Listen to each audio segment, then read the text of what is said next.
mengenai dinamika yang terjadi tadi malam Selasa 3 September 2024 di acara Rakyat Bersuaranya Bang Aiman di iNews TV antara saya Sylvester Matutina dan saudara Rocky Gerung, itu adalah bentuk shock terapi saya kepada saudara Rocky Gerung yang selama ini selalu memfitnah, merendahkan dan memaki semua orang di Republik ini, termasuk para senior, para akademisi, para pakar, dan juga kepada Presiden Jokowi yang dikatakan tolol dan bangsat.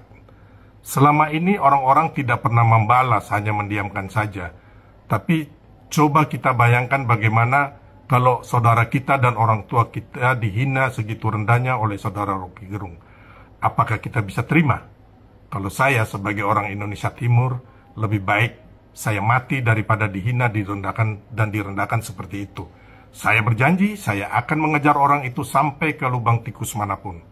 Sebenarnya Rocky Gerung sudah pernah kabur ketika berdebat saya di acara ILC-nya Bang Karni Ilyas Agustus lalu. Di situ Rocky Gerung memfitnah Pak Jokowi nantinya akan menguasai IKN bersama Mas Gibran dan Jan Etes.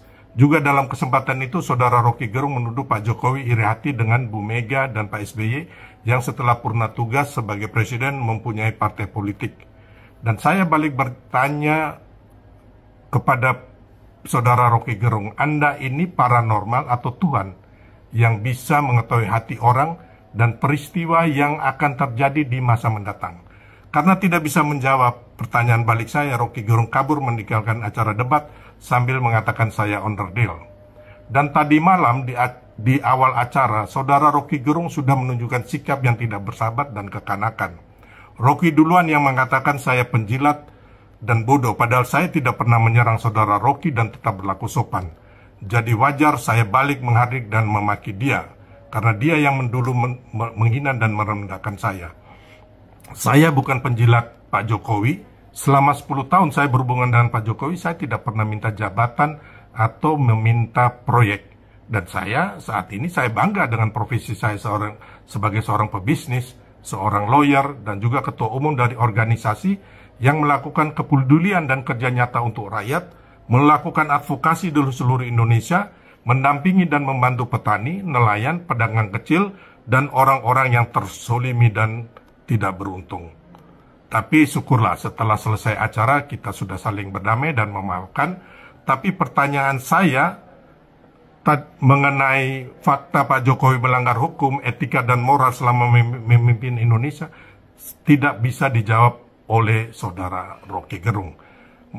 Dia hanya menjawab secara berputar-putar mengenai teori hukum dan filsafat yang tidak kita perlukan saat ini. Semoga kedepannya tidak ada lagi pembodohan atau adu domba dari orang-orang pecundang dan stres nasib dirinya, termasuk kebencian kepada pihak lain, hingga tidak ada lagi kekerasan verbal di depan umum yang dilakukan. Dan kita bangsa ini harus dicerahkan dengan hal-hal yang mendidik sesuai kepribadian dan budaya luhur kita yang mengedepankan kesopanan dan adab yang tinggi, bukan persoalan seberapa hebat dan pintarnya seseorang. Download Tribun X sekarang, menghadirkan lokal menjadi Indonesia.